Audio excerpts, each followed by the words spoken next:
Nous vous saluons tous ce soir dans le nom merveilleux de notre Seigneur et Sauveur Jésus-Christ.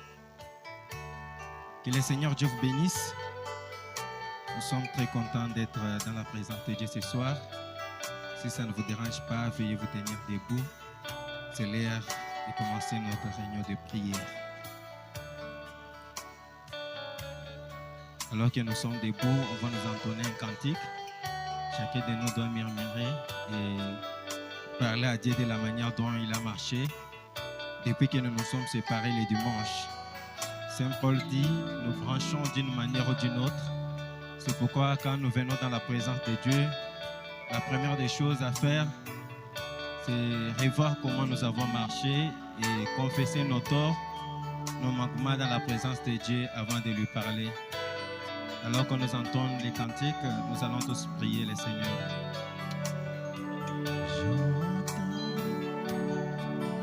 Ta douce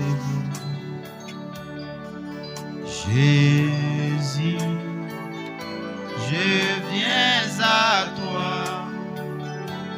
je viens au Sauveur, lave-moi dans les sangs des diamants. Jésus, roi de rois, qui mourit pour moi. Oh, je vais mourir avec toi sur la. Oh oui, chantons Jésus, Jésus, roi des rois, qui mourit pour moi. Oh oui, je vais mourir avec toi sur la croix. J'entends ta douce voix qui me dit crois en moi. Je crois, Seigneur, soutiens ma foi. Tiens, tous le Seigneur. Et de ta croix. Jésus, roi des rois, le roi des rois, qui mourit pour moi. Oh oui, je vais mourir avec toi.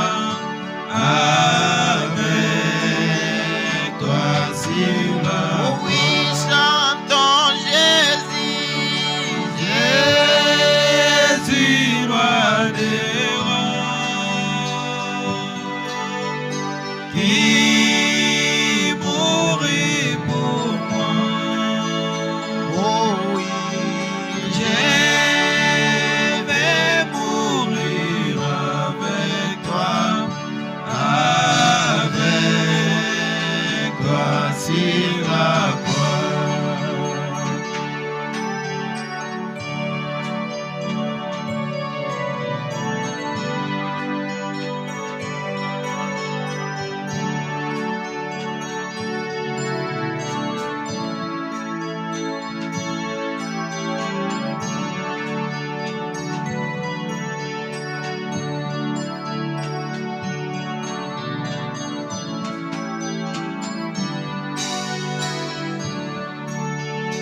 Oui, j'entends ta douce voix. Elle pénètre à moi et tu d'aimer comme toi. Et l'amour de la croix.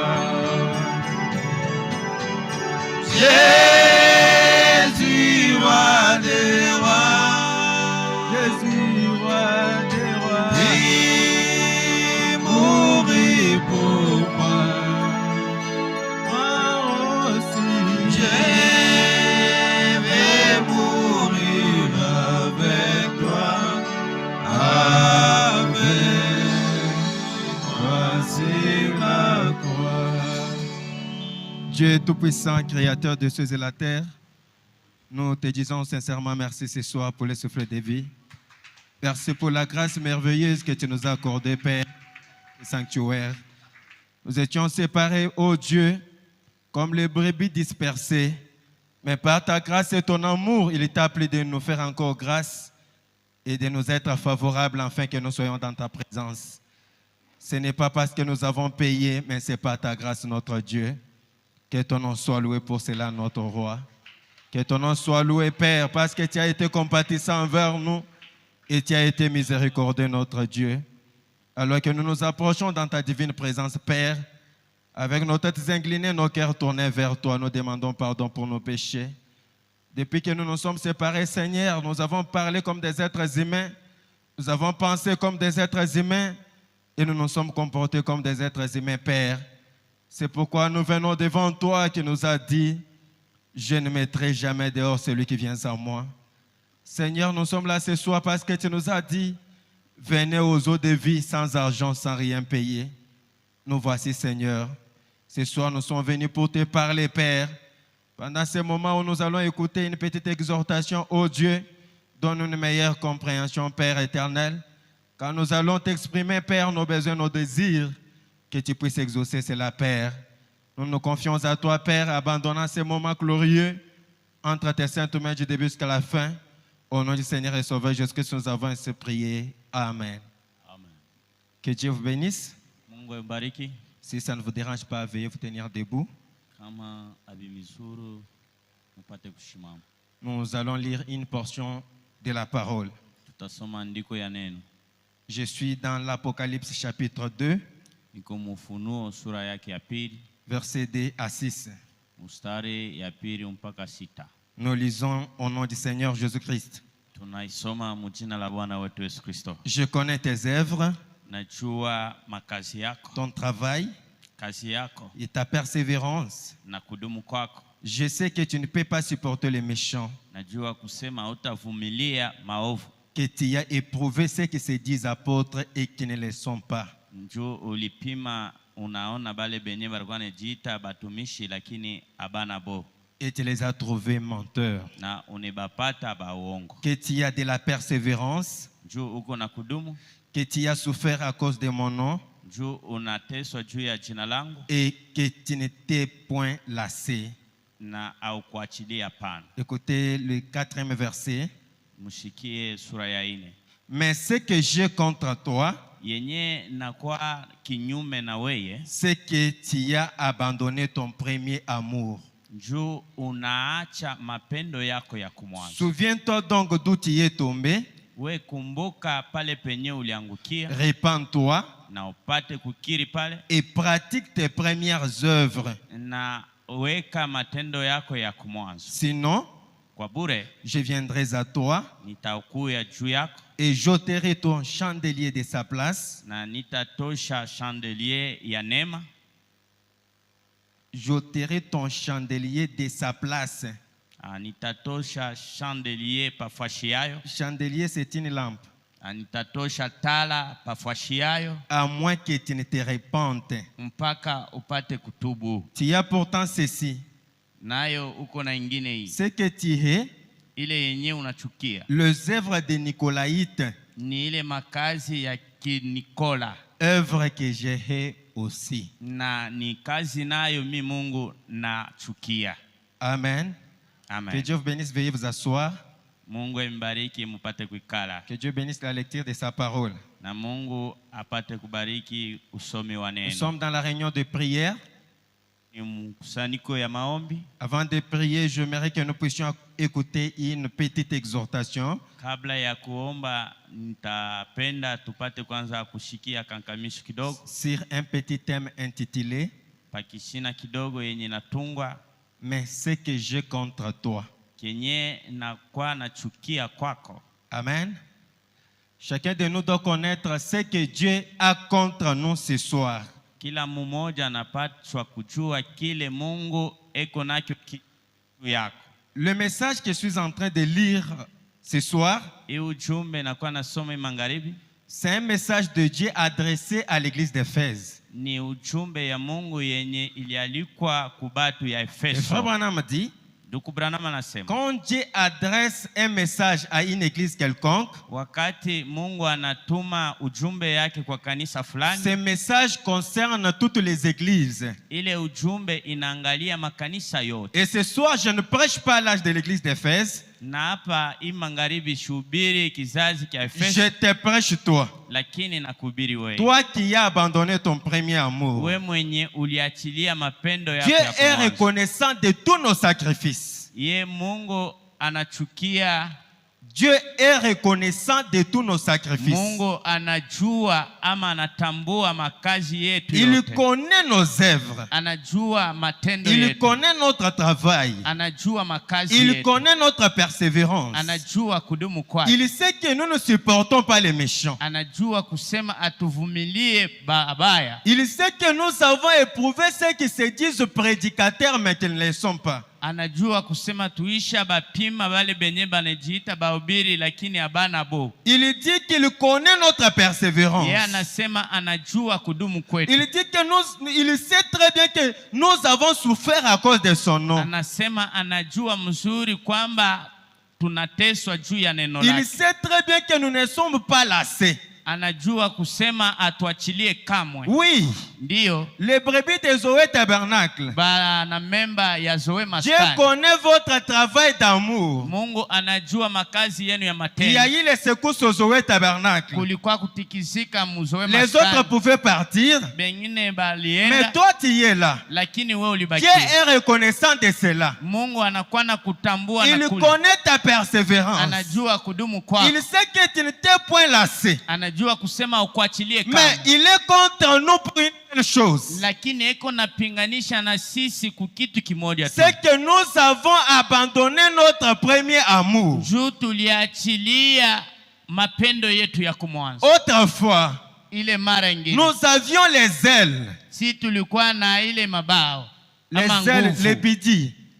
Bidis. Ndiyo, nguvu ama bidii. D'être dans la présence de Dieu. Ya kuwa muwapo ya Mungu. Aujourd'hui, nous nous sommes lassés. Lakini hapa tunajiachilia. On avait faim et soif de la prière. Tulikuwa na kiu kia maombi. Aujourd'hui, nous nous sommes lassés. Lakini hapa leo Nous tunachilia. avions la persévérance quand on écoutait la parole de Dieu. Tulikuwa na kudumu wakati tulikuwa De nasikia neno la vivre Mungu. selon la parole. Na kuishi kufuatana na Mais sauti ya cet Mungu. amour n'est plus dans nos cœurs. Lakini ile mapendo haina tena C'est ndani ya pourquoi mioyo Dieu yetu. nous dit ce soir avant Na de ndio prier. kwa maana Mungu anatuambia Mais ce magharibi, que j'ai contre toi, ile kenye nakuwa napinganisha juu c'est yako que tu as abandonné ton premier ni amour. juu unaachilia mapendo yako ya Beaucoup kumwanzo. de gens ont abandonné leur premier amour. Batu bamingi banaachilia mapendo yabo ya kumwanzo. Regardez même notre état ce soir. Mwangalie hata hali yetu magharibi. Nous ne sommes pas exactement ce que nous devrions être comme des chrétiens. Hatuna kabisa kabisa kile tulipasha kuwa kama baminifu. La faim qu'on avait autrefois. Ile kiu tulikuwa nacho Quand on zamani. savait qu'aujourd'hui c'est la journée de la prière. Wakati tulikuwa najua kusema leo ni siku ya On maombi. s'apprêtait bien avant. Tulikuwa najitayarisha mbele. Mais regardez comment tu es devenu las. Sasa uangalie vile unakuwa mtu wa kuachilia. Et tu viens même, tu ne sais pas pourquoi tu viens ici. Na uko nakuja haujue hata kenye Et unakuia. même si tu es ici dans l'église, tu ne sais pas quelle disposition prendre en tant qu'étant la présence de Dieu. Hata kama vile uko nakuya mu kanisa ya Mungu, aujue dalili kani ya Mes kubeba frères mwapo et ya sœurs, Mungu. mes frères et sœurs, Banduku na badada. nous sommes dans une église du message. Tuko mu kanisa ya ujumbe. Et une église du message Na kanisa ya ujumbe est différente de toutes les autres églises. inakuwa na maachanisho na makanisa Une mengine. fois que nous sommes ici, nous sommes dans la présence de Dieu.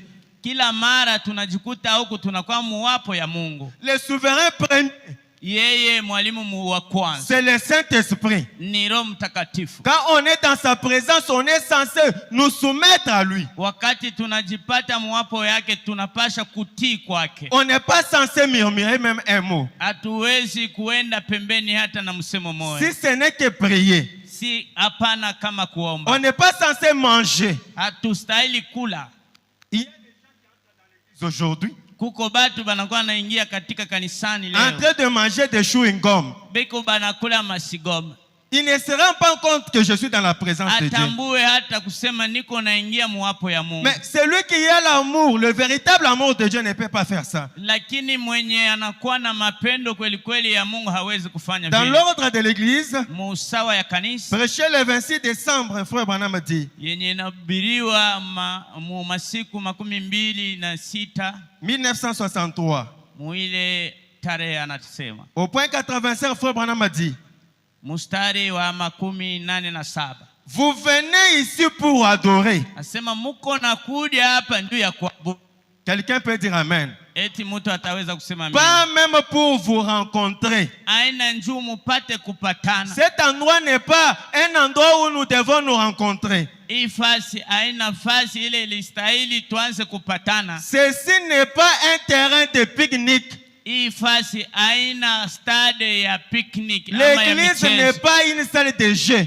Hapa kanisani aina fasi ya michezo. Même s'il n'y a pas culte, Hata kama hapana ibada. une fois que tu es ici, Wakati yote unajikuta c'est dans la présence de Dieu, tu dois réserver le respect pour ça. ni pawapo ya Mungu unapaswa kuacha na heshima idumu. Frère Branham a dit, Ndugu Branham anasema ce n'est pas un endroit pour se rendre visite. aina fasi ya kutembeleana, C'est le lieu de visitation du Saint-Esprit. lakini ni fasi ya utembelezi ya Roho Mtakatifu. Écoutez ce que lui a à dire, Mweni kusikia tu kile ye eko nasema, non pas les uns les autres. siyo kia mwingine na mwingine. Frères et sœurs, Ndugu na dada, nous devons avoir le respect dans la présence de Dieu. tunapasha kuwa na heshima muwapo Tu ya ne Mungu. peux pas entrer dans l'église avec les écouteurs dans les oreilles quand même.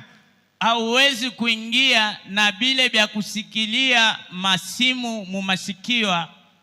Amen, amen. Amen. Ici, ce n'est pas un endroit. Si tu as des écouteurs, tu arrives à l'extérieur, enlève ça. Hapa sio fasi ya kuweka bile vya kusikilia masimu mu masikio. Kama uko nabyo unafika pale unabitosha. C'est par manque de respect que nous entrons dans l'église avec les écouteurs. Ni kukosa kwa heshima kila mara tuko na diweka bile vya kusikia Notre masimu Dieu masikio. exige le respect dans sa maison. Mungu wetu anasukutisha heshima mwekalu yake. Les catholiques nous dépassent. Batu ya Katoliki Quand banatushinda. il s'agit d'entrer dans la maison de Dieu, Wakati kwabo kuingia mu kanisa ya Mungu, vous ne pouvez pas entendre même un petit murmure. hautaweza kushikia hata shimango kidogo. Ils ont tellement du respect. Nabo banakuwa na heshima mnene. Ici, on ne devrait même pas vous dire ce que vous devez faire dans la présence de Dieu. Na hapa haikustahili bakwambie nini utaweza kufanya mwapo ya Les Mungu. petites choses que nous faisons par notre négligence Iki tendo kidogo tuku tunafanya mkulengama nous kwetu, coûtera cher un jour. anayo itatutupa nje siku moja. Amen, amen. Amen. Frère Branham a dit, Ndugu Branham anasema nous ne venons pas ici pour fraterniser les uns avec les autres. atuku yake huku njuu tupate kutembeleana bengine kwa bengine. Si tu as quelque chose à dire dans l'église, Kama uko na maneno ya kusema katika kanisa, fais geste à un diacre weye lamuka na upate kualika shemashi, et que ton mouvement ne soit pas remarquable. na ile kutenka kwako kusikuye angalisho ya batu bote. Nous ne venons pas ici pour nous murmurer des choses. Atuku yake huku njuu tuanze kushishotana bingine batu. Dans la présence d'un Dieu saint, même les anges qui sont autour de lui sont couverts de visages. Na muwapo ya Mungu hata bamalaika benye kuwa kando kando yake banajifunika mabao. Si les anges qui n'ont jamais péché se comportent comme ça, Kama bamalaika nabo bale benye habalifanyaka zambi beko na jitwala vile, qu'en est-il de nous qui sommes les enfants de Dieu? mara ngapi sisi batoto ya Mungu? Frère Branham a dit, Ndugu Branham anasema nous venons ici pour fraterniser avec Christ. tuko na kuya hapa njoo tupate kushiriki na Kristo. Ceci est la maison d'adoration. Na hii ni nyumba ya maabudu. Et les enfants doivent être disciplinés Na batoto yetu banapasha kuwa na heshima par leurs parents. kupitia bazazi yao. Qu'on les sache. Na bajue vile. Si les parents de ces enfants ne veulent pas écouter ce que disent les diacres, Kama batoto ya bale bazazi abafikie mukushikia bile bashemasi beko banasema, alors ces parents eux-mêmes devraient être corrigés. Nabo bazazi benyewe balistahili bo kubaamuru. Ça c'est frère Branham qui parle. Huyo ni Nabii Branham anasema. Nous avons parlé aux parents au sujet de leurs enfants. Tulisemea kubazazi kupitia bitendo ya batoto yao. Mais ils ne veulent pas s'en occuper. Lakini bazazi abapende kuambatana na ile mambo ya batoto Souvent yao. quand on donne même une remarque ici, il y a toujours de mauvaises interprétations. Na kila mara wakati banakuitisha juu ya tendo fulani kuko kutafsiri kubaya. Oh, le diacre a dit que mes enfants doivent mourir ceci et cela. Nayo bashemasi banasema batoto yangu hivi na hivi. Ce n'est pas ça. Sio vile. Un diacre n'a pas le droit de tuer ton enfant. Shemasi ana na mamlaka ya kuwa mtoto yako. Mais il y a un Dieu 3 fois saint. Lakini kunajikuta Mungu mtakatifu mara tatu. C'est parce que nous sommes avec vous dans la nouvelle alliance. Ni njoo tuko na mwe muagano dipya. Nous sommes au temps de la grâce. Tunakuwa najikuta mu wakati ya neema. C'est pourquoi nous nous comportons dans la présence de Dieu comme nous voulons. Njoo kwa maana tunakuwa najitwala muwapo ya Mungu. Mais dans l'Ancien Testament, lakini muagano la si kale, tu entrais même avec un péché, wakati ulikuwa naingia tu na dhambi tu kidogo, devrais mourir sur place. ulistahili ukufe pale pale. Amen. Amen. Mais comme Dieu est miséricordieux, Vile Mungu ni wa rehema, il veut que tu sois redressé. yeye anapenda bakunyolosha. Il veut que tu retournes à ton premier amour. Yeye anapenda urudie mu mapendo yako ya kumwanzo. Amen, amen. Amen. Frère Branham a dit, Ndugu Branham anasema, Éphèse veut dire, pardon? Éphèse, Efeso inamaanisha laisser aller. kuachiliwa kwenda. Aujourd'hui, les chrétiens ont les laissé aller. Maana yake leo bakristo banakuwa tu na kuacha na kwenda. Pour prier, oh, je vais prier après. Juu ya kuomba anasema mitaomba baadaye. Aujourd'hui, les chrétiens sont devenus si faibles. Même les esprits impurs sont dans nos maisons. Hapa leo bakristo baisha kuwa bazaifu sana. Hata njuu ya mapepo mchafu inakuwa na dumu katika manyumba yetu. Le diable nous a donné aujourd'hui les réseaux sociaux. Shetani anetupa sasa marezo sociaux. Autrefois, c'était des télévisions.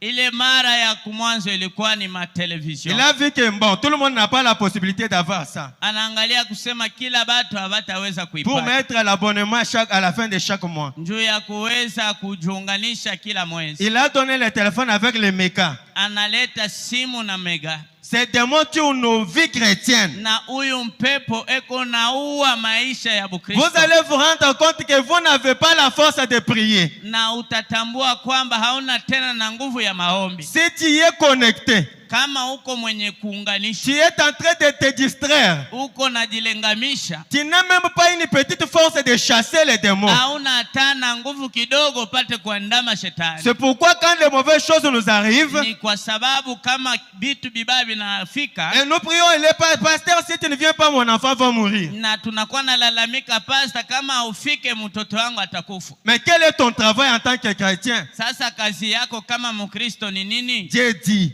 Mungu anasema, ce que j'ai contre toi, kienye napinganisha na wewe, c'est que tu as abandonné ton premier ni amour. juu unaachilia mapendo yako ya kumwacha. Autrefois, tu avais le temps de prier. Ile mara ulikuwa na wakati Mais ya kuomba. aujourd'hui, c'est TikTok. Hapa leo inakuwa ni TikTok. N'importe quel réseau social, c'est une distraction. Kila ikiwa rezo fulani ni paka kulengamishwa. Que ce soit même WhatsApp. Ikuwe WhatsApp. Si tu n'as pas quelqu'un avec qui tu es en train de causer, Kama una na mtu mwenye utasumburia naye, tu dois te distraire dans les statistiques que les autres ont postées. utaanza kuangalia bale benye banaweka weka bya kuweka. Je vais d'abord regarder ça. Mitaangalia kwanza hivi. Il est 20h30. Kuna kwa 20h30, 21h juste, je vais prier. 21h juste mitaomba. Tu entends une notification sur TikTok, Ukasikia tu bana sukuma pa TikTok, tu veux d'abord voir. unapenda kwanza Tu uangalie. vas, tu vas, tu vas. Unaangalia. Il y a les gens ici qui connaissent les histoires de TikTok plus que la Bible. Kuko batu hapa banajua mambo ya TikTok kuliko hata Biblia. Ils connaissent toute l'histoire du monde plus que les choses de Dieu. Banajua mahadisi yote ya ulimwengu kuliko vitu vya Mungu. Les autres, même leurs Bibles sont poussiéreuses. Na bengine mabiblia yabo inakuwa najikuta na vumbi. D'autres Bibles ont des toiles d'araignée. na ingine nayo inakuwa na bantandaweshi. Qu'est-ce que le diable nous fait dire? Ni nini shetani anatuwekea? Et j'ai ma Bible dans mon téléphone. Niko na Biblia katika simu yangu. Lundi 4 matin. Lundi 4 matin, Siku moja les réseaux sociaux passeront. hii réseaux sociaux itapita. On essayera autrefois, ça ne passera pas. Tutapimaka mara ingine ile Mais cette haitapita. parole ici ne passera pas. Lakini njuu ya hii neno haitapita. Elle te condamnera ce jour-là. Nayo ndio itakuhukumu Dieu ile te siku. dira que tu n'avais pas la Bible dans ta maison. Mungu atakuuliza haukuwake na Biblia katika nyumba Pourquoi tu ne yako. lisais pas cette Bible-là? Kwa nini haukuanza kuisoma? C'est devenu comme formalité dans nos maisons. Oh, j'ai ma Bible. Mais tu ne lis pas. Isha kuwa kama desturi ndani ya manyumba, lakini ausome huko nasema niko na Biblia. On te dit, prends ta Bible là, ouvre-moi Matthieu. Tu ne sais même pas que Matthieu se trouve de quel côté. Bakakuuliza beba Biblia yako, utufunulie mu Mathayo. Haujui Mathayo inajikuta ngambo kani. Mais quand même, tu as la Bible. Lakini unakuwa na Biblia. Frère Branham a dit, Ndugu Branham anasema, elle est appelée rétrograde. banamuita mwenye kurudia nyuma. L'église est rétrograde. Kanisa yenye kurudia nyuma. Tout d'abord, Dieu reconnaît leurs œuvres, Kwanza Mungu yeye anatambua matendo yao, leur travail, makazi yao, leur persévérance. kudumu kwabo. Mais Dieu leur reproche Lakini Mungu anakuwa na bawekea angalisho de leur manière de vivre. muile namna yabo ya Le kuishi. fait d'avoir abandonné leur premier amour. Kitendo cha kuachilia mapendo ya Le kumwacha. fait d'avoir rétrogradé Kitendo cha kurudia nyuma et de ne plus porter la lumière. na kuacha kuonesha tena nuru. Éphèse, Efeso, tout comme je peux dire Zoé, kama vile nasema Zoe, n'est pas une église séduite. haina kanisa yenye Mais kutongoza. Zoé a failli elle-même Lakini Zoe inashinda ni yeye pekee. en ne persévérant pas dans l'amour parfait. Kukosa kudumu katika mapendo kamilifu. Amen, amen. Amen. Ce qui nous manque aujourd'hui, c'est l'amour parfait. Kenye kinatukosa leo ni mapendo kamilifu. L'amour mutuel. Mapendo ya kila mara. Un chrétien, on ne doit pas l'enseigner comment aimer. Mwaminifu habawezi kumfundisha namna kani ya kupenda. Quand on devient chrétien, on doit vivre comme Christ. Wakati unajikuta unakuwa Mkristo, utaishi kama On Kristo. doit avoir l'amour du Christ. Unapasha kuwa na mapendo ya On Kristo. ne doit pas avoir de parti pris. Hauwezi kuwa na kipande On ne kingine doit pas kingine avoir unachukia. l'égoïsme Hautaweza kuwa na choyo ou faire des clans. au kufanya mankunji. On devrait avoir l'amour. Tulipasha kuwa na mapendo. Frère Branham a dit, Ndugu Branham oh, anasema, j'ai quelque chose contre toi. asema nakuwa na kitu kenye napinganisha na Tu wewe. as été patient. Ni juu ulikuwa Tu mvumilivu. as défendu mon nom. Wewe ulionesha jina yangu. Mais j'ai contre toi. Kenye napinganisha, Ne serait-ce pas une bonne chose pour ce tabernacle aujourd'hui? asema sio kitu tena kizuri juu ya maskani leo. Certes, Kweli, tu as tenu bon. wewe ulishika Tu mzuri. as fait montre de beaucoup de patience. Wewe ulifanya vitu vizuri na kuvumilia. Et tu as enduré pendant longtemps. Na ulidumu muda mrefu. Tu as défendu mon nom. Na ulikatalia majina mengine lakini unaweka jina langu msawa. J'apprécie tout cela. Ile yote naichikia. Je te loue pour cela. Na nakushukuru ndio ya C'est très bien. ni mzuri. J'ai vu que tu as éprouvé ceux qui se disent apôtres et ainsi de suite. Na naona kwamba ulipima bipimo kubale benye wanajiita ba mitume na bingine. Mais j'ai quelque chose contre toi. Lakini nakuwa na kitu kenye napinganisha juu yako. Amen. Amen. C'est que tu as abandonné ton premier amour. Kenye napinganisha ni juu uliachilia mapendo yako ya kumwanza. Tu as abandonné cet amour que tu avais autrefois. Unaachilia mapendo yenye ulikuwa nayo zamani. Pour ces bonnes réunions du Saint-Esprit à l'ancienne mode. Juu ya ile mikusanyiko ya Roho Mtakatifu muagano la kale. Au début là, kule kumwanzo, quand tu avais le véritable amour pour Christ, wakati kulikuwa mapendo ya Kristo, une chose brillait en toi. na kila kitu kilikuwa naangala Tu ndani yako. avais pris même la décision d'être baptisé. Na ulibeba mpango hata bakubatiza. En toi là, tu te disais, je suis devenu chrétien. Na ndani yako ulikuwa najisema na kuwa sasa Je suis Mkristo. devenu chrétienne. Na kuya sasa Mkristo Là, il mwanamke. me faut vivre une vie chrétienne. Na lakini inanipendeza niishi maisha ya Kristo. Mais aujourd'hui, qu'est-ce que tu es devenu? Sasa leo unakuwa nini? Tu sais que le culte commence à 15h30. Unajua kwamba ibada inaanza saa 3 ya magharibi. C'est à 15h30 que tu commences à t'apprêter. Ni muile saa 3:10 unaanza nayo. Amen.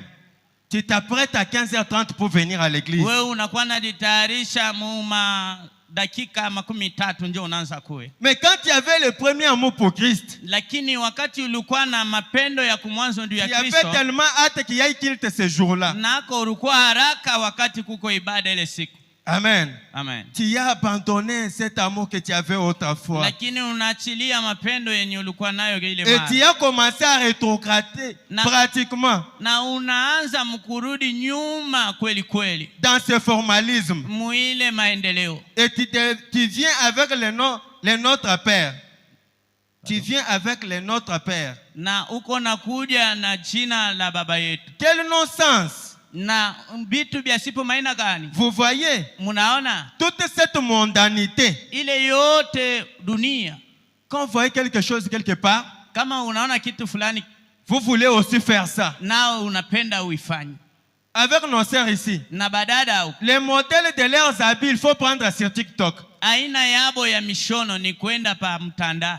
Oh, j'ai vu quelque chose, une femme a porté ça en Nigérian. Naona kitu fulani kwa mwanamke wa Nigeria. Il faut que vous puissiez aussi perfectionner pour moi comme celle-là. Nayo napenda unishonee kama vile vile. C'est la mondanité. Ni dunia ile. Nous avons vu les gens dans une chorale quelque part habillés d'une certaine façon. Tuliona batu fulani mkwaya basha kuvala namuna Et hivi. nous voulons aussi adopter les mêmes modèles. Na sisi nako tunapenda tuvale paka vile. Vraiment, on m'a dit toute cette mondanité pour chanter dans la chorale. Nayo ndugu Branham anasema ile dunia yote ni njoo ipate kuimba mkwaya. On doit mettre une robe somptueuse.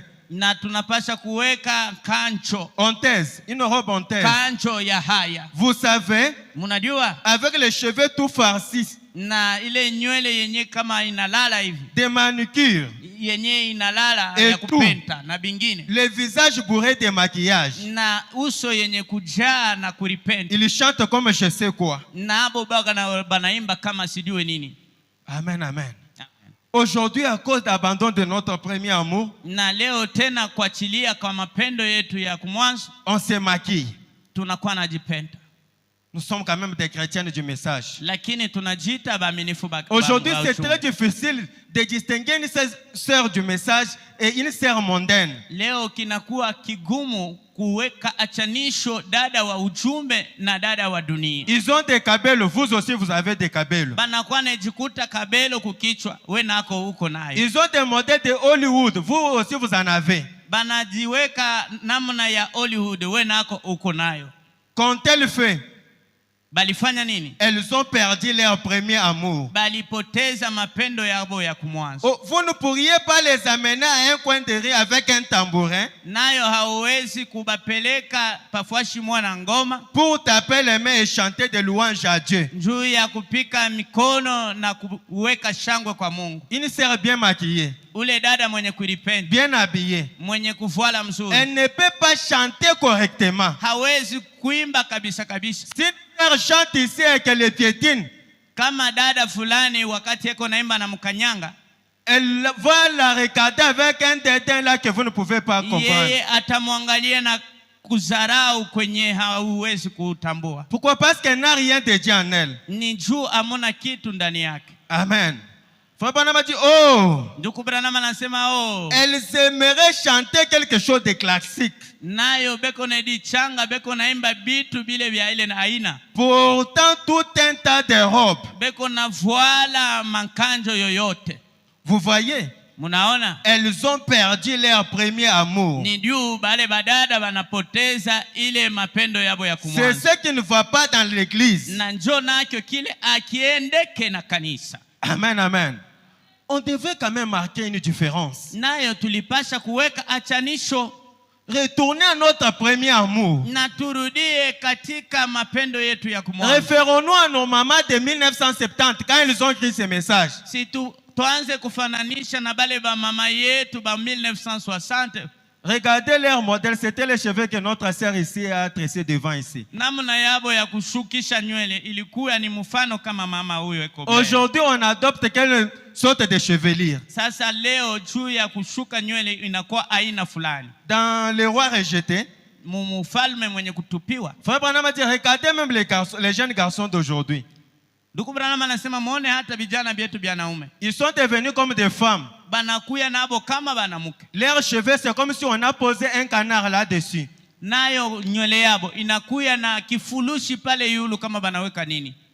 Tout ça c'est quoi? Ile yote ni nini? L'abandon du premier amour. Asema ni kuachilia kwa mapendo ya Frère kwanza. Branham a dit, retournons tous à l'ancienne mode. Ndugu Branham anasema turudieni sisi wote muile agano la À kale. l'ancienne mode, quand les gens croyaient ces messages, Muile agano la kale wakati banduku walianza kuamini ujumbe. la première des choses, ils cherchaient d'abord le baptême du Saint-Esprit. Kitu kia msingi kenye balikuwa natafuta ni ubatizo ya Ils Roho savaient Mtakatifu. l'amour les uns envers les autres. Na balikuwa na mapendo bengine kwa bengine. Quand un frère était blessé, Wakati ndugu aliumizwa, c'était tout le monde qui était blessé. ilikuwa ni batu bote Si une banaumizwa. sœur avait un problème, Kama dada anapata mambo, c'était toute l'église qui avait un problème. ilikuwa ni kanisa yote ilikuwa na Aujourd'hui, à mambo. cause de l'abandon du premier amour, Leo juu kupitia kuachilia mapendo ya kumwanzo, le problème de ma sœur ne me fait plus mal. mambo ya dada yangu hainiruhusu. Si on apprend aujourd'hui que frère Zoé a fait, Kama leo banasikia sema ndugu Zoe anafanya comme il est prédicateur, vile yeye ni mhubiri, on prend sa photo, on poste sur Facebook. batabeba picha yake banaweka pa Tout le mtandao monde va commenter. na kila mtu anaona Même wote. ses propres frères vont parler en mal. Hata bandugu yake bandani Il n'y aura banasema pas mubaya. quelqu'un qui va prier pour frère Zoé. Hakuna mtu atabeba mpango amwombee Or, ndugu en Zoe. ce temps-là, Nayo mwile wakati même si on apprenait qu'une sœur a commis adultère ou un frère, wakati balianza kusikia kusema dada na sharatika, c'était comme notre faute à nous tous. ilikuwa ni makosa kama sisi wote On couvrait tunasharatika. les nôtres. Na juu ilikuwa ni wetu. On se repentait nous tous pour ça. Tulikuwa na tubu sie bote Vous, juu ya vous dhambi ya savez, en mtu mmoja. Israël, Ilikuwa ni vile mfano ya en Israeli. Israël, Kule ku Israeli, quand quelqu'un commettait un péché, wakati mtu mmoja alikuwa anafanya dhambi, c'était le péché de tout le monde. ilikuwa ni dhambi inaangalia Parce watu wote. qu'avec un seul péché dans les camps, Kwa sababu una dhambi mukambi, Dieu ne pouvait pas agir. Mungu asikwanze kutenda. Mais qu'est-ce que nous sommes en train de faire aujourd'hui? Sasa ni kinini tunakuwa nafanya leo? Avec le message, Na uchumbe kumikono, avec la Bible, na Biblia nous kumikono, nous haïssons sans cause. tuku tunachukiana bila maneno. Amen. Quand j'apprends que mon frère est blessé, Wakati nasikia sema dada anaumiwa ama ndugu anaumiwa, ça me fait du bien. nayo inanifurahisha. Retournons à notre premier amour. Turudieni mu mapendo Dieu nous yetu dit ya que ce kumwanzo. que j'ai contre toi, Mungu anatuambia kwamba kenye napinganisha na wewe parce que tu as abandonné le premier amour. ni juu unaachilia mapendo ya kumwanzo. Frère Branham a dit, Ndugu Branham anasema si Dieu a cela contre cette église ici, kama Mungu anakuwa anapinganisha na ile juu ya hii kanisa, il en a aussi contre celle-là. nayo tena alipinganisha tena na ile, L'assemblée crie Amen. na kanisa inasema amina. Ce que j'ai contre toi, Yenye napinganisha na wewe c'est que tu as abandonné ton ni premier juu amour. unaachilia mapendo ya J'ai kumwanzo. quelque chose contre toi. Niko na kitu fulani juu yako, Cela montre mon grief, nayo inaonesha mon point de vue. mambo yangu, maangalio yangu. Autrefois, Ile mara tu y avait des moments glorieux, ulikuwa na wakati ya utukufu, mais tu as commencé à laisser le monde s'infiltrer au milieu de toi. lakini unaachilia dunia inakuwa inajiingiza ndani yako, Et tu t'es mis à agir de façon un peu formaliste. na wewe unajiachilia, unaanza kutenda kama vile wa kidesturi. Ça m'a toujours fait du mal. Inanifanyaka kila mara Vous mbaya. arrivez chez un frère. On était autrefois avec Papa Komili là-bas. Unafika kwa ndugu, tulikuwa ile mara nyingine na ndugu Komli, On part pour consacrer un enfant. tunaenda njoo tupate kutolea mtoto. On entre dans la maison, les chansons de Fally en train de jouer au mur. Tunaingia kwenye nyumba ya ule ndugu, ni mapicha na mamimbo iko na tatarika. Les femmes à moitié vêtues en train de danser. Na badada benye kuvala karibu uchi beko banacheza. Avec une atmosphère comme ça, comment les démons ne peuvent pas habiter ensemble avec toi? Na ile dalili ya ile namuna namna gani mapepo mchafu hawezi C'est kudumu vous-même qui nyumbani vous yao. créez des malédictions. Ni nyinyi peke yenu ndio mnajikokotia Il y a malaya. d'autres choses. Kuna kuwa Pour bitu que Dieu vingine. te pardonne, tu dois enlever ça. Njuu ya Mungu apate kuhurumia inalomba ubiondoshe. Moi, en tant que prédicateur, Mimi kama mhubiri, si tu m'appelles pour prier, njuu kama unaniita njuu ya kuomba, je prie pour toi. nitakuombea. Je fais mon travail. Nitafanya Mais kazi yangu. celui qui va rester souffrir, c'est toi. Mwenye atabakia iko na teso ni wewe. La lumière et les ténèbres ne peuvent pas régner ensemble. Nuru na giza haiwezi kudumu Toi, mufasi tu es moja. chrétien. Comment tu dois jouer les chansons profondes dans ta maison? Wewe uko mtoto wa Mungu. Namna kani unakuwa nacheza paka mimbo ya kidunia?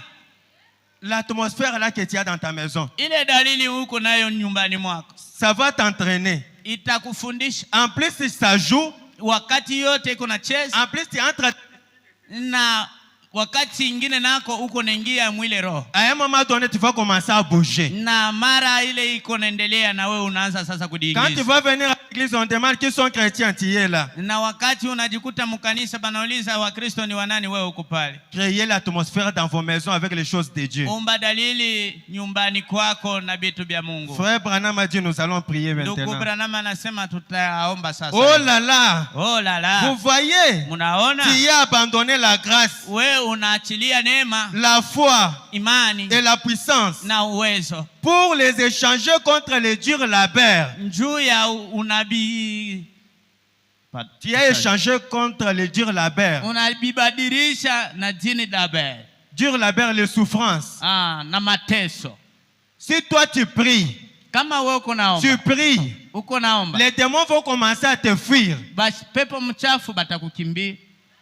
Amen, amen. Amen. Seulement une petite prière ici. Ni maombi tu kidogo. Autrefois, Ile mara quand on ingine avait prêché sur la prière, wakati balihubiri pa maombi, un chrétien doit prier après chaque 3 heures, mwaminifu ataomba kuisha tu kwa masaa 3. 6 heures, Saa ya kwanza, 9 heures, saa ya pili, 12 heures, na saa ya 3, 15 heures, na saa ya 4 ya magharibi, 18 heures, na saa ya 4 ya 21 magharibi, heures, na 21 0 heures, na 0 3 heures. 3 heures. Chacun de nous paraissait comme s'il était intéressé. Na kila mtu alianza kuonekanika kama vile anakokotwa na ile mambo. On pouvait trouver même quelques personnes ici en train de prier. Tulianza kupata hata batu kama hivi beko naomba. Preuve que tu as abandonné le premier amour. Kionesho kenye kinaonesha kwamba unaachilia mapendo yako ya Aujourd'hui, kwanza. tu as prié combien de fois? Leo uliomba mara ngapi? Quand tu es déjà sur ton lit, tu te réveilles pour prier combien de fois? Wakati unajikuta kitandani kwako, unalamkaka uombe mara ngapi? C'est une question que tu dois te poser. Ni ulizo yenye unapaswa Dieu kujiuliza. est contre toi pour cela. Na kenye mimi nachukia njuu yako. Frère Branham a dit, Ndugu Branham anasema. Frère Branham, Ndugu Branham, c'est moi qui vous l'ai dit. ni mimi ndio namiambia. J'aide toutes les veuves que je peux aider. J'aide toutes. Quelqu'un dit, Frère Branham. Asema jila mara yote unapaswa kushika. Quelqu'un dit, Frère Branham. Ndugu anasema Frère Branham. C'est moi qui vous dis. Ni mimi ndio namiambia. J'aide toutes les veuves que je peux aider. Jeune. J'aide. Tupa. Je suis en train d'aider toutes les veuves que je peux aider. Niko naenda mkusaidia ba mama ba yatima benye ninapenda Eh kusaidia. bien, c'est une bonne chose. Anasema ni kitu kizuri. Je vous loue pour cela. Na kusifu ndio ya ile. Mais où est ce premier amour que vous aviez jadis? Sasa ile mapendo ya kumwanzo iko wapi? Le premier amour qu'on avait dans ces messages. Mapendo ya kumwanzo yenye tulikuwa na katika ujumbe. Quand on disait que nous avons deuil, wakati tulikuwa nasikia sasa tunapata kilio, tout le monde contribuait. kila batu balikuwa na changa. Si je peux vous lire dans l'Acte des Apôtres ici, Kama namisomea katika kitabu ya les gens qui Matendo, étaient en attente à la Pentecôte bale benye balikuwa na chunga ile penta, avaient des choses en commun. balikuwa na bitu mumuchango. Quand quelqu'un avait son champ, Kama mtu alikuwa na shamba, si c'était le temps de récolte, kama ilikuwa ni wakati ya mavuno, c'est toute l'église qui allait récolter ni ça. kanisa yote ilikuwa naenda On amène kuvuna. à l'église. Na balikuwa naipeleka L'autre va dans kanisa. l'écrésage. Na mwingine aneno Tout ce madini. qu'il trouvait, Bile biote il amenait alipata, ça à l'église. alikuwa napeleka katika Ils kanisa. étaient d'un commun accord. Balikuwa mumuchangano. Comment toi on doit dire que ton frère est éprouvé? Namna gani banaweza kuonesha sasa ndugu yako iko na kilio? Tu n'as pas quelque chose pour contribuer. Hauna na kitu hata kidogo cha Même kupeleka. pour aller le consoler à la maison, tu n'as pas toujours le temps. Hata juu ya kwenda umfaridi nyumbani kwake. Tu veux aller dans quel ciel? Sasa wewe utaenda mbingu kani? Nous les croyants du message. Sisi baminifu ba ujumbe. Frère Branham nous a dit. Ndugu Branham alituambia. De l'autre côté, Nasema ile ngambo nyingine. c'est l'amour parfait qui entrera. Ni paka mapendo kamilifu ndio Si itaingia. nous n'avons pas l'amour parfait les uns envers les autres, kama tunakosa mapendo kamilifu bengine kwa bengine, nous n'irons nulle part. hatutenda fasi. Mes frères et sœurs, Banduku na badai. Frère Branham a dit, Ndugu Branham yeye anasema, je vous loue pour tout ce que vous êtes en train de faire. asema na misifu kwa byote mnafanya. Où est cette joie que vous aviez? Asema Où est cette joie que vous aviez autrefois? ile furaha mlikuwa nayo zamani iko C'est comme wapi? David qui une fois Ni crié, kama vile Daudi analalamika, oh Seigneur, oh Bwana, redonne-moi la joie de mon salut. asema unirudishie ile furaha ya. Où sont ces Yako. réunions de prière qui durent toute la nuit? Asema mkusano ya maombi yenye nadumu usiku mzima iko wapi? Où sont ces larmes qui étaient sur vos joues? Asema ile machozi ilikuwa pa machafu yenu iko wapi leo? Bonté divine. Asema yote. Bonté divine. Asema bwema bote bwa kimungu. La Bible est même poussiéreuse Asema hii Biblia ishakuwa tina mavumbi et couverte d'étoiles d'araignée. yenye inadifunikwa tina matandawe. Vous regardez les histoires bizarres d'amour Wewe unakuwa naangalia paka vitu vya mapendo et les diverses choses dans les journaux. na vitu vile vinaweza kulengamisha pa mitandao. Des choses dont la publication ne devrait même pas être autorisée. Ni vitu vyenye vile vilikuwa naletwa vyenye wewe haupaswa hata kuviangalia. Aujourd'hui sur TikTok, Hapa leo ku TikTok on regarde n'importe quoi. tunakuwa naangalia kila kitu. Même si nous sommes entourés des enfants, Hata kama tunajikuta na batoto nous regardons tunakuwa na et biangalia, nous rigolons même pour ça. tuko tunacheka tina bile nchu. Frère Branham a dit, Na ndugu Branham anasema, vous lisez ces histoires qui ne devraient même pas être autorisées. muko nasoma bile bitu vyenye abiruhusiwe hata. Les choses qui devraient être bonnes pour la poubelle. Bile bitu bilistahili kuwa juu ya fashi ya Nous buchafu. les chrétiens, Juu ya ba Kristo. nous les chrétiens, Sisi ba Kristo. nous les ramassons Sie tunakuwa na bilokoto et nous sautons dessus comme un essaim de mouches. na tuko tunarukia yulu kama vile banjiji. C'est vrai. Ni kweli. Oh miséricorde. Oh buluma. Ce dont nous avons besoin, Yenye tunakuwa na akyo lazima c'est de revenir à notre premier amour. ni kurudia mu mapendo yetu ya Ce dont kumwanzo. nous avons besoin ce soir, Yenye tunakuwa na akyo c'est lazima nous magharibi repentir, ni kutubu, revenir à Dieu. kurudia Lui kumbele dire, ya Mungu Seigneur, j'ai abandonné la vie de na prière. kumwambia kwamba Bwana naachilia maisha ya maombi. Seigneur, j'ai abandonné l'amour du prochain. Kusema mimi naachilia mapendo ya J'ai mwingine. abandonné ce temps de visite. Naachilia wakati ya kutembeleana. Quand on informe qu'il ne sera accouché, Wakati banajulisha kwamba dada anazala. cela ne nous donne pas même pas la soif et la faim d'aller la visiter. Ile haitupe hata kiu ya kuweza Ça kumtembelea. devrait nous faire très mal. Ile nako ilipasha kutufanya Parce que nous mubaya. sommes des chrétiens. Kwa sababu tuko ba Kristo. Le bien-être universel, c'est vivre pour les autres. Nasema kuishi juu ya ulimwengu ni kuishi juu ya mwingine, Pour prier. juu ya kuomba. Frère Branham a dit, Ndugu Branham anasema regardez comment vous vous comportez. mwangalie namna kani mnakuwa Vous najitwala. gardez la rancune. Muko naachilia ile maangalisho mubaya. Vous êtes méchant Wewe uko mtu wa makali et tout. na bingine Ensuite, na ingine vous courez vers l'église. nako huko nakimbilia Frère kanisani. Branham a dit, honte à vous. Ndugu Branham anasema aya kwako. Frère Branham a dit ceci. Ndugu Branham anasema Tenons-nous debout, nous allons prier. mpate kusimama tutaomba. Oh frère, Oh ndugu yangu, nous sommes tellement loin. tuko mbali sana. Moi, Mimi, vous, wewe, nous tous. sisi wote Nous sommes loin de ce que Christ voudrait que nous soyons. tuko mbali sana na kile Kristo alipendelea njoo tukue. Ici même aujourd'hui, Leo hata hivi sasa c'est le moment de mettre de côté tous ces péchés qui nous environnent si facilement. ni wakati ya kutupa ile zambi yote yenye inakuwa natuzunguluka kwa haraka. Souviens-toi, kumbuka d'où tu y es tombé kwenye wewe et uliangukia répands-toi. na upate kutubu. Où est sa place? Nafasi yake iko wapi? Dans l'église. Mkanisa. Mais si vous ne vous repentez pas Kama utubu et ne revenez pas au point où vous en étiez au début, na kama upate kurudia pafasi yenye ulikuwaka, j'ôterai votre pasteur du milieu de vous. mimi nitatosha pasta wenu mukatikati yenu. Je le placerai quelque part ailleurs Nitampeleka fashi fulani où je ferai refléter ma lumière qui brillera. mitaonesha mwanga yangu yenye ilikuwa naangazaka. Il est temps que les églises se répandent. Iko wakati juma kanisa ipate kutubu. Il est temps que les chrétiens écartent de chair un bon nombre de ces petits brillants de prédicateurs. Ni wakati sasa ndio ya baaminifu bapate kuonesha bahubiri benye bataonesha mwangaza. Frère Branham a dit, j'adresse les mêmes appels comme Pierre. Ndugu Branham anasema naalika mwaliko kama vile Petro. Repentez-vous. Mutubuni. Retournez à Dieu.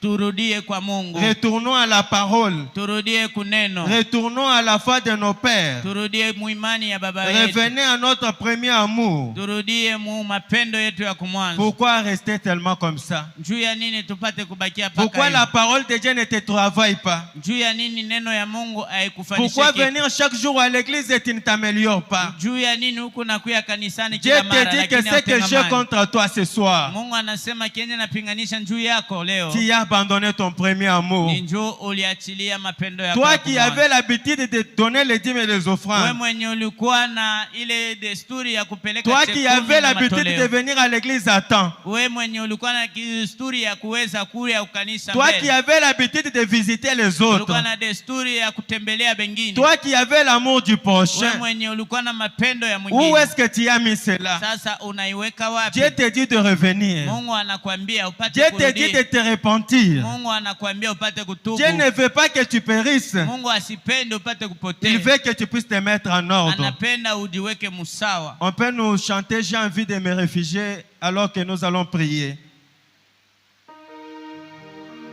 Mon frère, ma sœur, Ndugu na dada, revenons à la repentance. turudie mkutubu. Où sont tes larmes que tu faisais couler autrefois? Ile machozi yako ilikuwa na kutelemuka iko wapi? Où est l'amour du prochain que Branham a prêché? Ile mapendo ya mwingine yenye Branham anahubiri iko wapi? Resteras-tu toujours comme ça? Eti utabakia mpaka vile Avec la haine, na chuki avec l'égoïsme, na choyo avec le laisser aller dans toutes choses? na kuachiliwa mubitu byote? Non, Dieu nous appelle à la repentance. Hapana, Mungu anatuita mkutubu. Dieu nous appelle à l'abandon de ces choses-là. Mungu anatuita ndio tupate kuachilia Dieu vile veut vitu. que nous puissions revenir à zéro. Mungu anapenda tupate tena kurudilia msifuru. C'est à cela qu'il nous fera des vainqueurs. Na njoo kile atatufanya bashindaji. Il nous promet l'arbre de vie quand nous serons les vainqueurs. Ye anatulaka muti ya uzima wakati tutakuwa bashindaji. On nous chante les ailes de l'Éternel.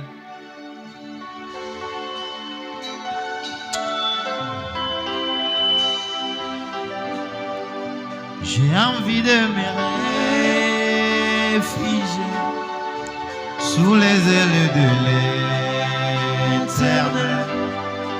J'ai envie de me réfugier sous les ailes de l'Éternel. Après avoir marché dans un monde corrompu et ciel, après avoir entendu les choses qui ont suivi mon âme, j'ai envie de me réfugier sous les ailes de l'Éternel. J'ai envie de me réfugier sous les ailes de l'Éternel, comme l'enfant prodigue. J'ai longtemps passé en dehors du palais. Papa, d'où je viens? Oh, j'ai tant souffert, j'ai pensé à toi. J'ai commencé même à manger avec des porcs dans la porcherie.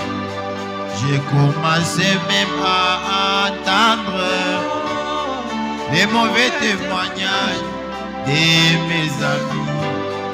J'ai commencé même à commenter les mauvais témoignages de mes amis. Papa, d'où je viens? Oh, j'ai tant souffert, j'ai pensé à toi.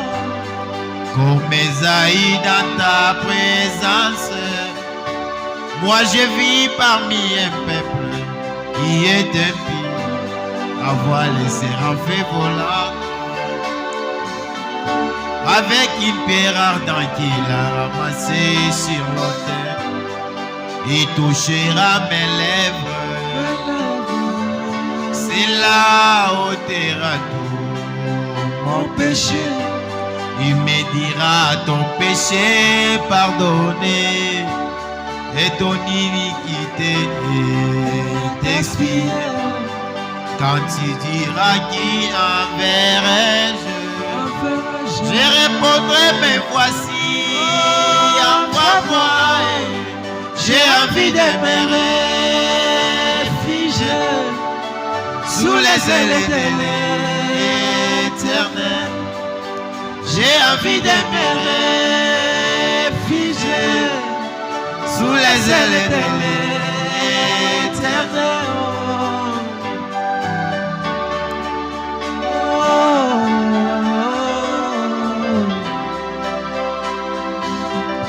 Oui, les ailes de l'Éternel me donneront la joie du salut. Les ailes de l'Éternel me donneront la foi dans la parole. C'est vrai comme Samson. Je suis allé, j'ai flirté avec les mondes, le peuple que Dieu m'avait donné de détruire. Aujourd'hui, ils ont su détruire mes yeux. Et je sens encore ma chevelure qui commence à pousser. Seigneur, je viens à toi. Ma position de rétrograde me donne une place à la croix de Jésus. Ma position de rétrograde fait de moi un amoureux de Dieu. Ma position de rétrograde fait de Dieu un amoureux de moi. Je pense au premier jour que j'avais donné ma vie à Jésus. Je pense au premier jour que j'entrais dans les eaux des baptêmes. Mais regarde dans ma marche, Seigneur, l'apaisement saisit mon cœur. Regarde dans ma marche, Seigneur, la distraction a saisi ma vie. Comme l'aigle, je viens frapper ma tête sur les rochers des âges. Donne-moi la force. J'ai envie de me réfugier sous les ailes de l'Éternel. J'ai envie de me réfugier sous les ailes de l'Éternel.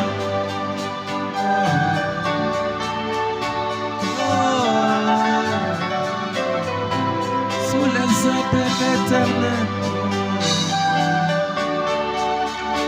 J'ai envie.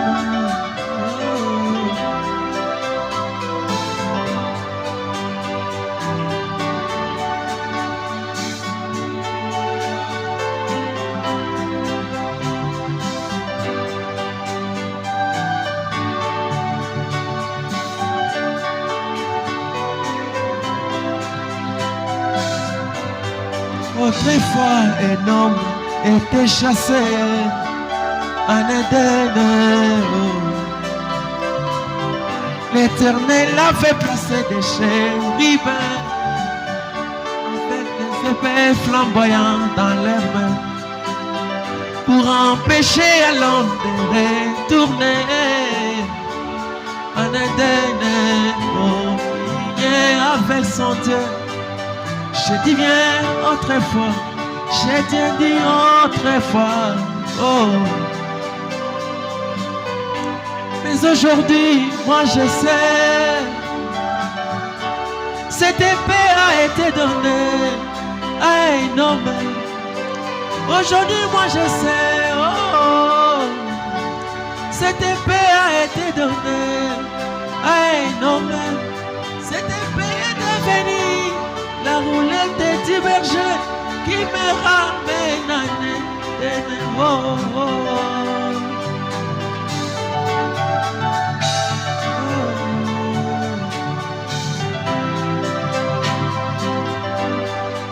J'ai envie de me réfugier sous les ailes de l'Éternel. J'ai envie de me réfugier sous les ailes de l'Éternel. J'ai envie de me réfugier sous les ailes de l'Éternel.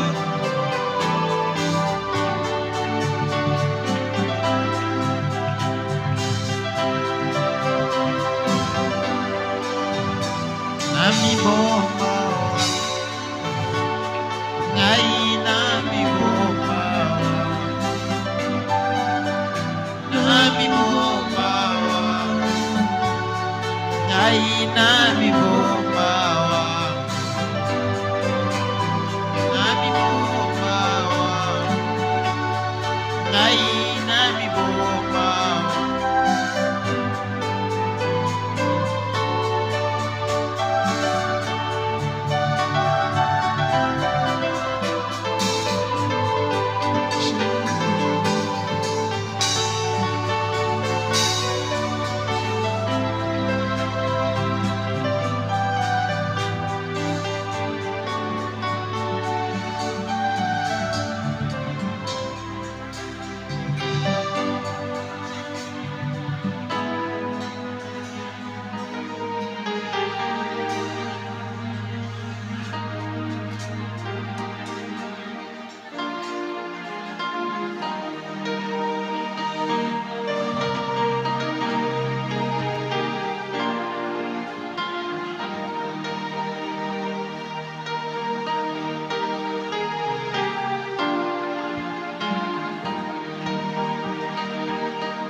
Je croyais être, mais j'ignorais les bonheurs. Et Jésus, mon divin maître, vient apporter l'amour. Oh oui, la paix, oh la paix que Jésus donne. Je ne la connaissais pas, tout si moche, mais rayonne. Et puis qu'il continue. Oh oui, la paix, oh la paix que Jésus donne. Je ne la connaissais pas, tout si moche, mais rayonne.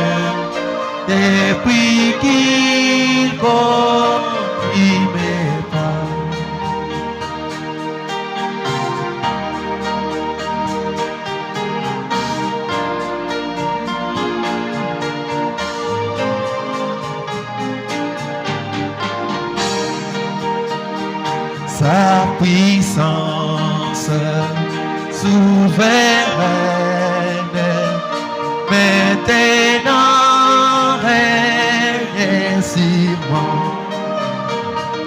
Du péché, briser la chaîne, mais rend vainqueur par la. Oh oui, la paix, oh la paix que Jésus donne, je ne la connaissais pas. Aussi proche et rayonne, depuis qu'il connaît pas. Et tranquille, quand j'avance, m'appuyant sur mon sauveur, son adoration, les présences, me donnent les vrais bonheurs. Oh la paix, que Jésus donne, je ne la connaissais pas. D'aussi proche, mais rayonne, depuis qu'il n'abîme pas. Oh, d'aussi proche, mais rayonne, depuis qu'il n'abîme pas.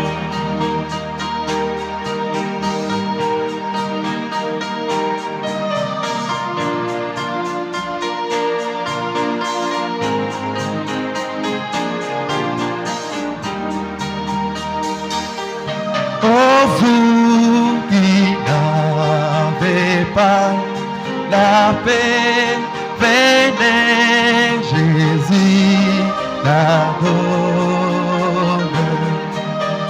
Puis profonde et pour jamais, venez, Jésus pardonne. Oh, quand toi seul remplis un cœur, il déborde des bonheurs et les froids des larmes plient. Jésus, Jésus, Jésus. Oui, quand toi seul remplis un cœur, il déborde des bonheurs et les froids des larmes plient. Jésus, Jésus, Jésus. Vous qui tombez à chaque pas, venez, Jésus délivre. C'est lui qui se jette dans ses bras, paix à toujours déçu. Oui, quand Jésus remplit un cœur, il déborde des bonheurs, car il est chanceux des plis. Jésus, Jésus, Jésus.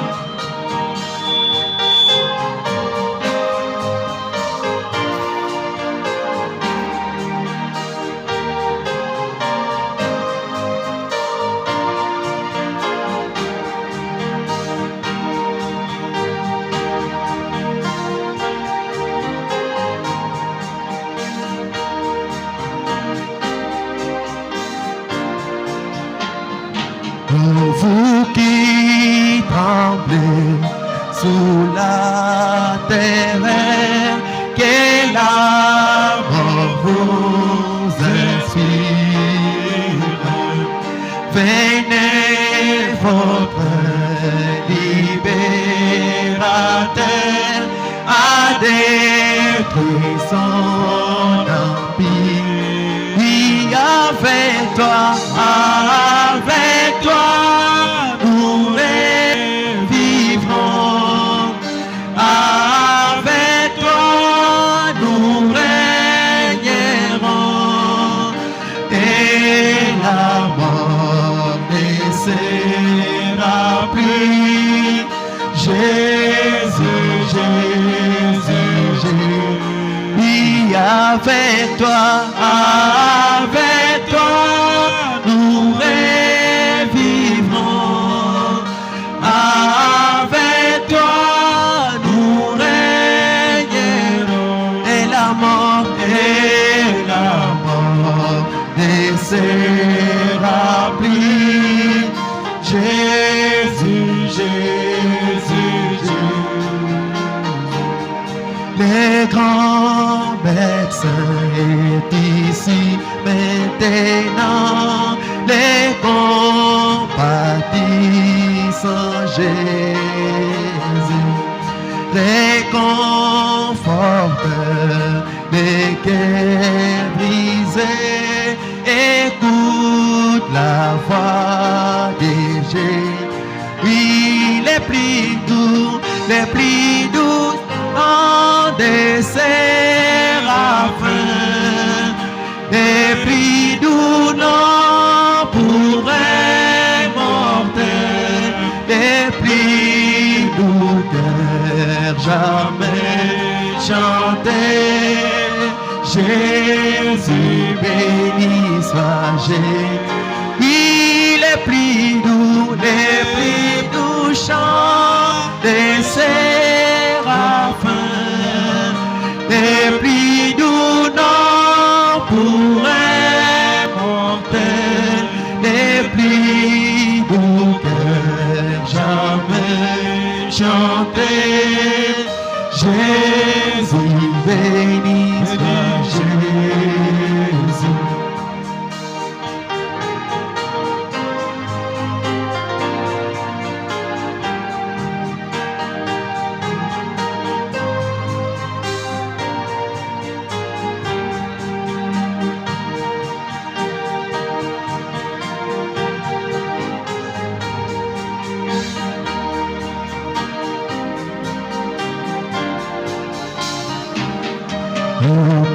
Kukwikala chiloko cha vita, jina jende fumu Yesu. Umunene mama fumu boso, uidi wa Mungu. Etubikila Yesu, Yesu jinu. Tubikila Yesu zambi munene yo zambi udi kumutu kwa zambi yonso bedi mishima bananga tubikila Yesu tinu bananga tubikila Yesu zambi munene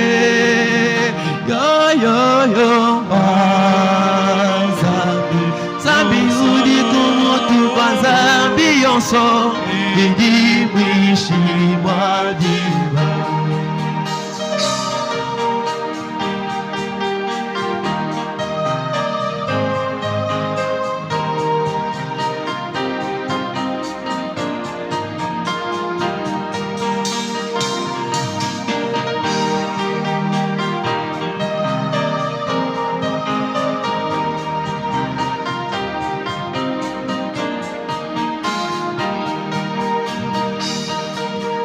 Zambi wako bila chachilungu Banyisete Yesu nene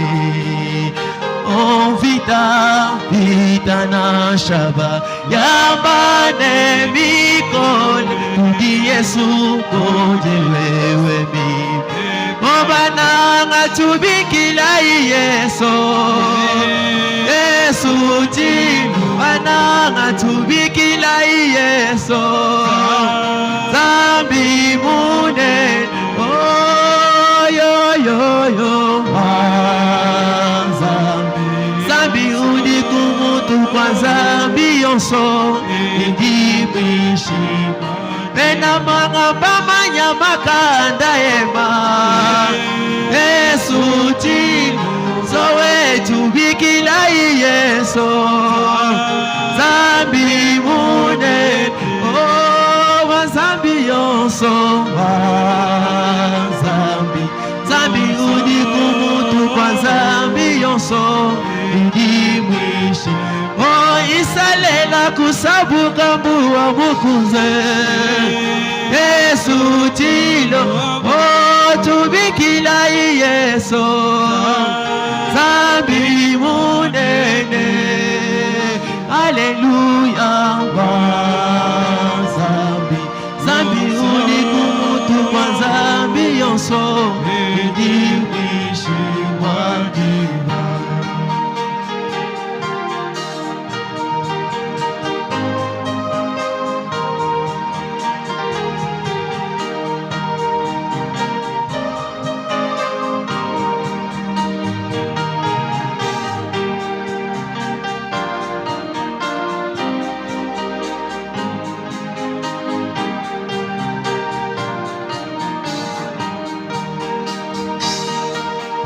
Chanyi chilogo Zambi wa bishima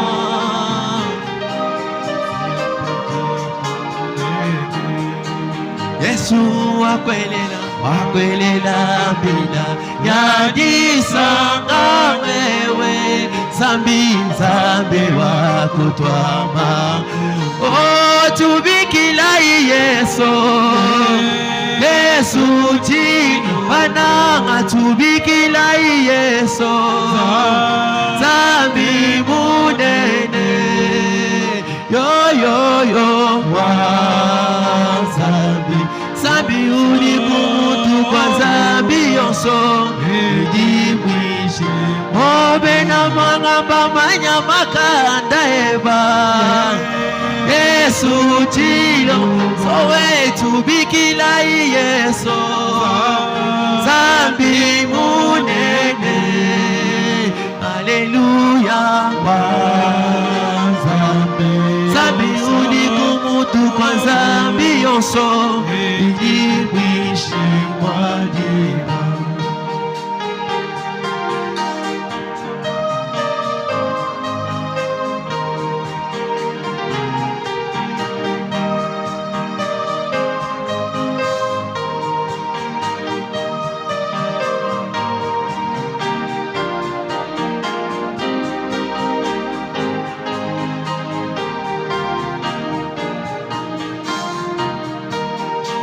Dans la misère, la plus amère, dans la misère, moi j'étais plongé. Oui, dans la misère, la plus amère, dans la misère, moi j'étais. Alléluia, je redirai toujours le Seigneur. Oh, il m'aime, le Seigneur m'aime. Moi, je redirai toujours le Seigneur. Il m'aime.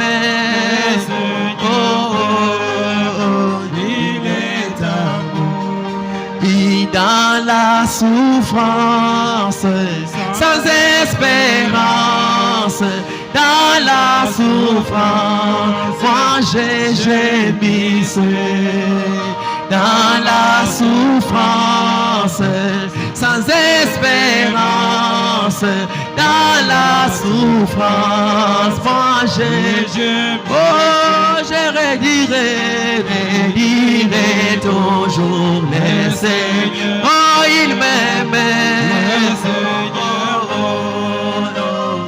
Oui, moi je vais chanter, dirai toujours les Seigneurs. Quand il m'aimait, les Seigneurs m'aimaient, il est amour.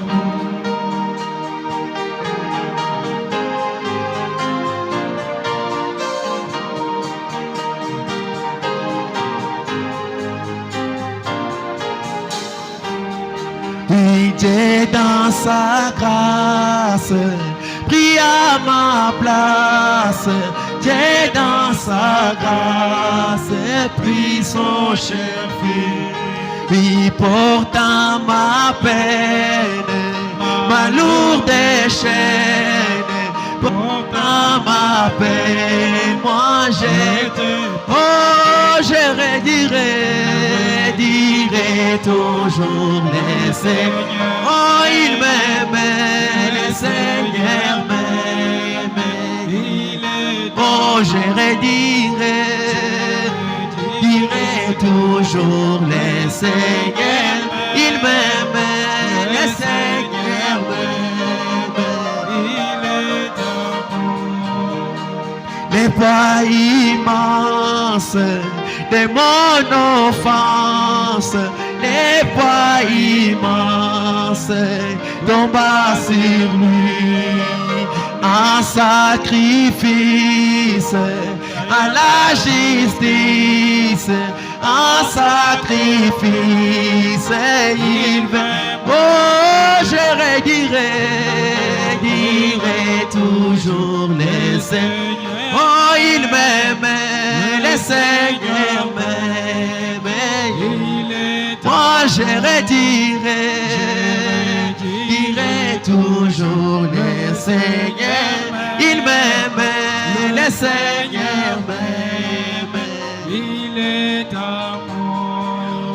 Aussi les calvaires, le de son Père, si les calvaires, il fait mourir, il purifie toute ma vie, il purifie avec son sang, il purifie toute ma vie, il purifie avec. Oh, je redirai toujours les Seigneurs. Chantons, il m'aimait, les Seigneurs m'aimaient. Moi je redirai toujours les Seigneurs. Il m'aimait, les Seigneurs m'aimaient. Il est amour. Oui, à toi la gloire et la victoire. À toi la gloire, agneau de Dieu. À toi la gloire et la victoire. À toi la gloire et agneau. Oh, je redirai toujours les Seigneurs. Chantons, il m'aimait, les Seigneurs m'aimaient. Moi je redirai toujours les Seigneurs. Il m'aimait, les Seigneurs m'aimaient. Il est amour.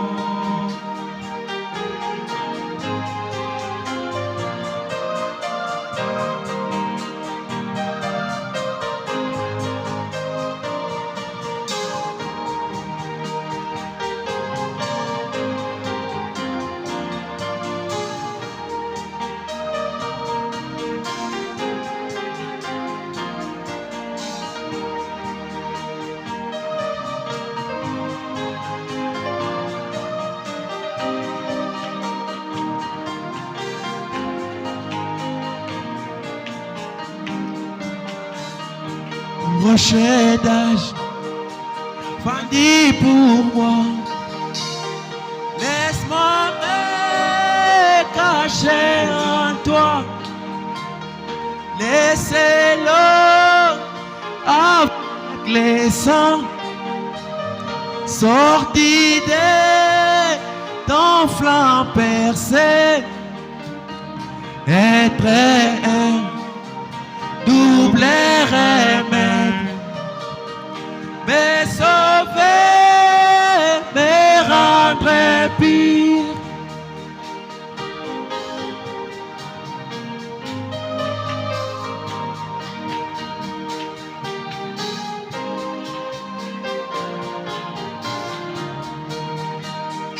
Que mes larmes coulent jamais, que mon zèle ne s'éteigne pas. C'est la note, pas mon péché. C'est toi celle qui doit sauver. Et ma main ne t'offre rien. Je ne m'attache qu'à ta croix.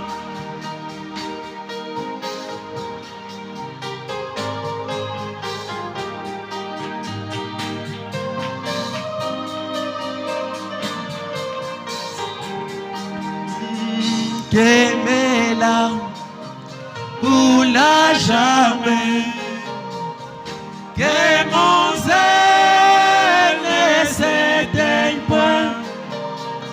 C'est la note, pas mon péché. C'est toi celle qui doit sauver. Et ma main ne t'offre rien. Je ne m'attache qu'à ta croix.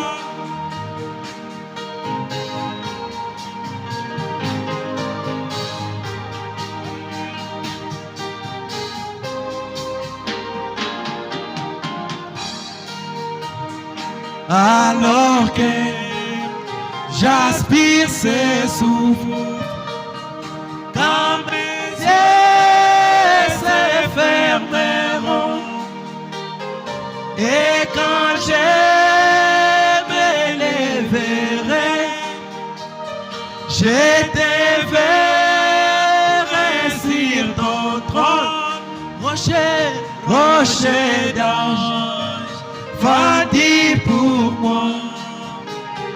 Laisse-moi me cacher en toi.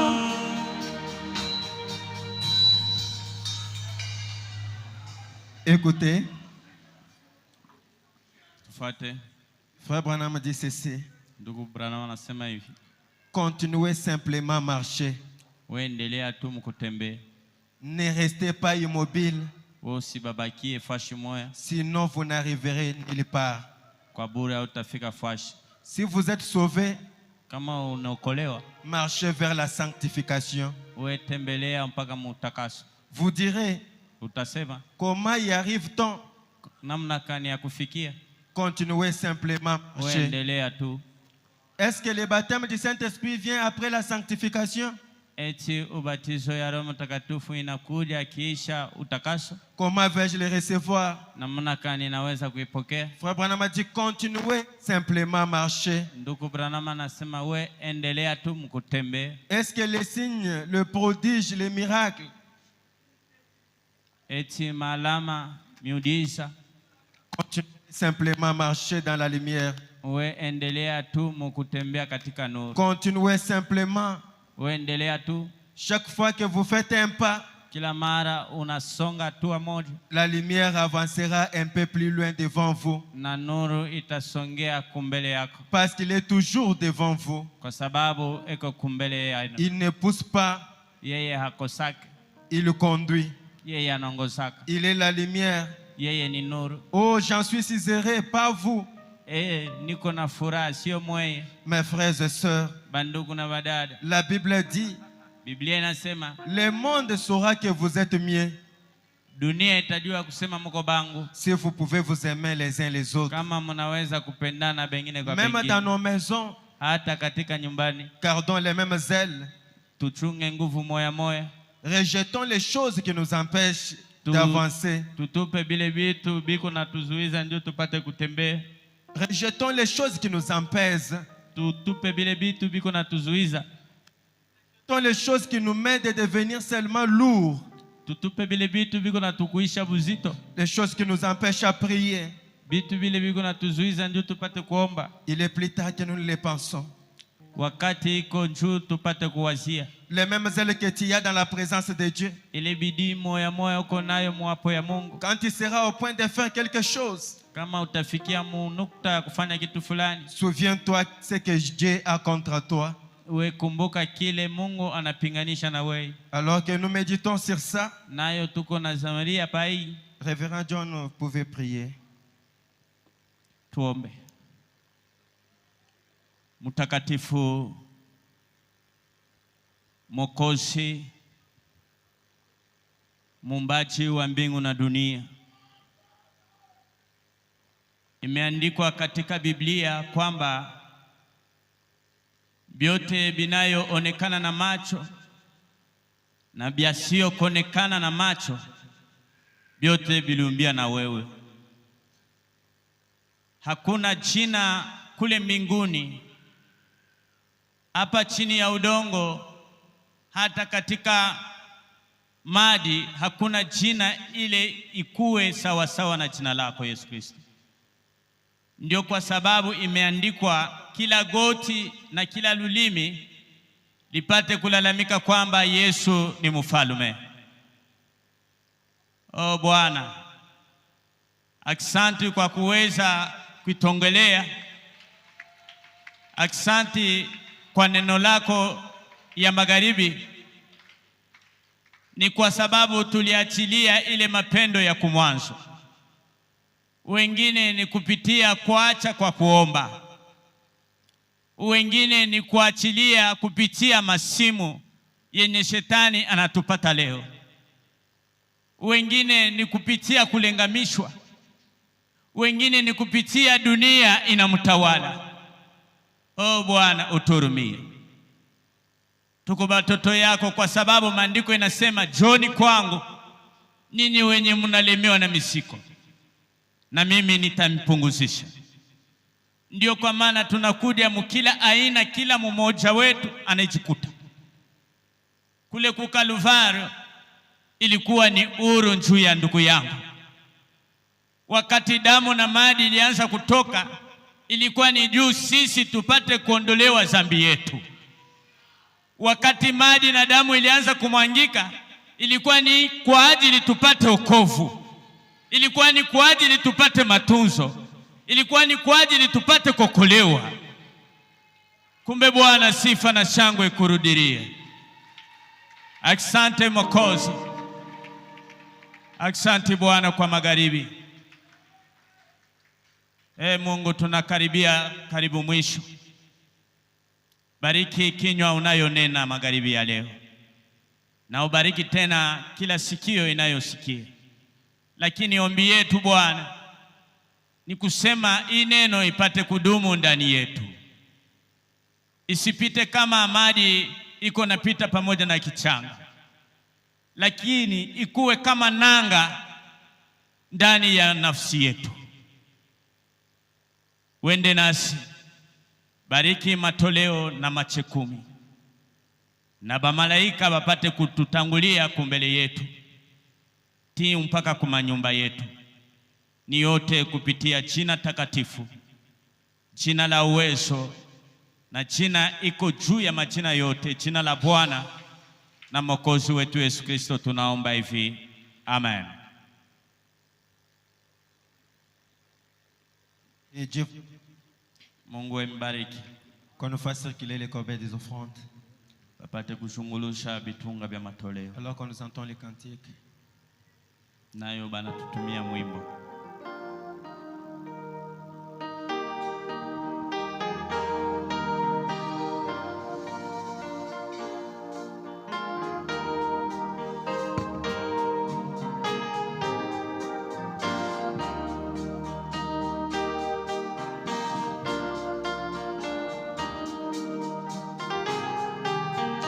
sein des lumières proclame Jésus, Jésus, la lumière du monde. Oh, miséricorde en son nom, Jésus, Jésus, la lumière du monde. Oh oui, oui, nous marchons, oui, nous marchons, oui, toujours dans la lumière, là où la miséricorde est versée. Oh, oh, brille autour de nous, Jésus est là. Oh, Jésus, Jésus, la lumière. Oh, oui, oui, nous marchons, oui, nous marchons, oh, toujours dans la lumière, là où la miséricorde est versée. Oh, oh, brille autour de nous les jours et la nuit. Oh, Jésus, Jésus, la lumière du monde.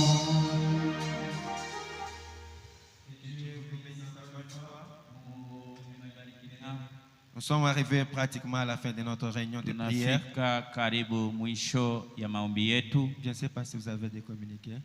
Sijui kama bashemasi banatangazo. Il n'y a pas de communiqué, je ne sais pas de la part du pasteur. Nous rappelons seulement ceux qui restent encore, qui n'ont pas encore donné leur contribution. Tunakumbusha mpaka bale benye abayapeleka mchango yabo. De passer au bureau pour